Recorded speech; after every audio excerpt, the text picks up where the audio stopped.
प्रयागराज में महाकुंभ की तैयारियां जोरों शोरों से चल रही हैं। 13 जनवरी से शुरू होने वाले इस मेले का पहला स्नान 13 जनवरी के दिन ही होगा। पहले दिन होने वाला स्नान बेहद पवित्र माना जाता है और सभी इसको लेकर काफी उत्साहित रहते हैं। सबसे ज्यादा उत्साहित हैं नागा साधु। बता दें कि संगम में सबसे पहला स्नान नागा साधु ही करते हैं। इस दिन अलग अलग अखाड़े के नागा साधु स्नान के साथ आते हैं। इसे अमृत स्नान और शाही स्नान भी कहा जाता है। ढोल नगाड़ों के साथ घोड़े पर बैठे और पैदल चलते हुए हजारों की संख्या में नागा साधु यहाँ पहुँचते हैं। हाथों में त्रिशूल, शरीर पर भस्म, झंडा और तलवार लिए जब ये स्नान के लिए निकलते हैं तो इनको देखने के लिए भीड़ जमा हो जाती है। नागा साधुओं को लेकर लोगों के मन में कई तरह के सवाल आते हैं। इनको लेकर कई तरह के मिथ हैं जो लोगों के बीच फैले हुए हैं। ये कैसे नागा साधु बनते हैं, कहाँ रहते हैं और क्या खाते हैं। सनातन धर्म में साधु संतों का काफी महत्व होता है। साधु संत भौतिक सुखों का त्याग कर सत्य व धर्म के मार्ग पर निकल जाते हैं। इसके साथ ही उनकी वेशभूषा और खान पान आम लोगों से बिल्कुल अलग होता है। उनको ईश्वर की प्राप्ति का माध्यम माना जाता है। साधु संत आमतौर पर पीला, केसरिया या लाल रंगों के वस्त्र पहनते हैं। साधु संत को ईश्वर के सबसे निकट माना जाता है।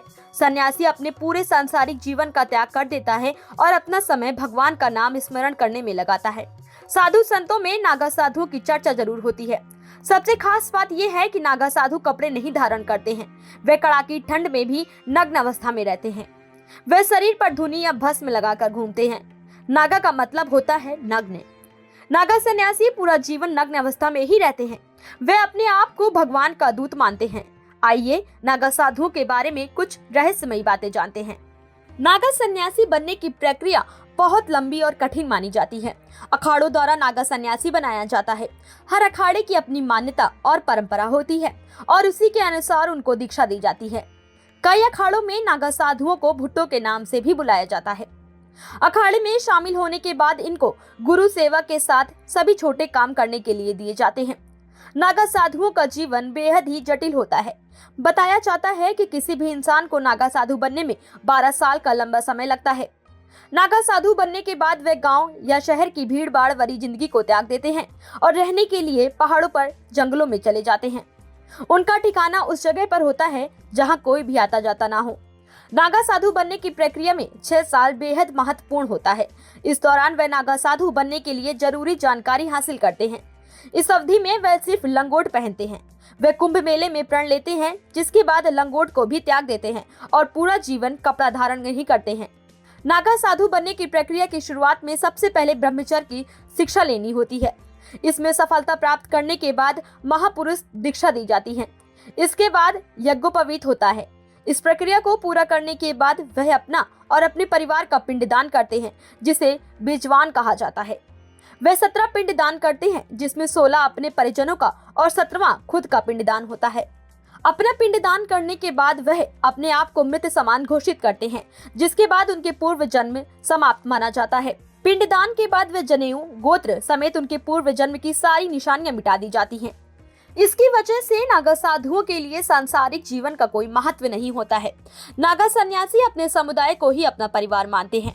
वे कुटिया बनाकर रहते हैं और उनकी कोई विशेष जगह और घर नहीं होता है। सबसे बड़ी बात यह है कि नागा साधु सोने के लिए बिस्तर का इस्तेमाल भी नहीं करते हैं।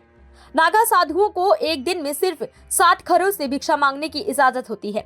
अगर उनको इस घरों में भिक्षा नहीं मिलती है तो उनको भूखा ही रहना पड़ता है। नागा सन्यासी दिन में सिर्फ एक बार ही भोजन करते हैं। नागा साधु हमेशा नग्न अवस्था में रहते हैं और युद्ध कला में पारंगत होते हैं। ये अलग अलग अखाड़ों में रहते हैं। जूना अखाड़े में सबसे ज्यादा नागा सन्यासी रहते हैं। आदि गुरु शंकराचार्य ने अखाड़े में नागा साधुओं के रहने की परंपरा की शुरुआत की थी।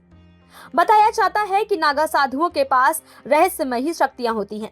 वे कठोर तपस्या करने के बाद इन शक्तियों को हासिल करते हैं, लेकिन कहा जाता है कि वे कभी भी अपनी शक्तियों का गलत इस्तेमाल नहीं करते हैं। वे अपनी शक्तियों से लोगों की समस्याओं का समाधान करते हैं। हिंदू धर्म में किसी भी इंसान की मौत के बाद उसके मृत शरीर को जलाने की मान्यता है, जो सदियों से चली आ रही है। लेकिन नागा साधुओं के शव को नहीं जलाया जाता है। नागा सन्यासियों का मृत्यु के बाद भू समाधि देकर अंतिम संस्कार किया जाता है। नागा साधुओं को सिद्ध योग की मुद्रा में बैठाकर भू समाधि दी जाती है।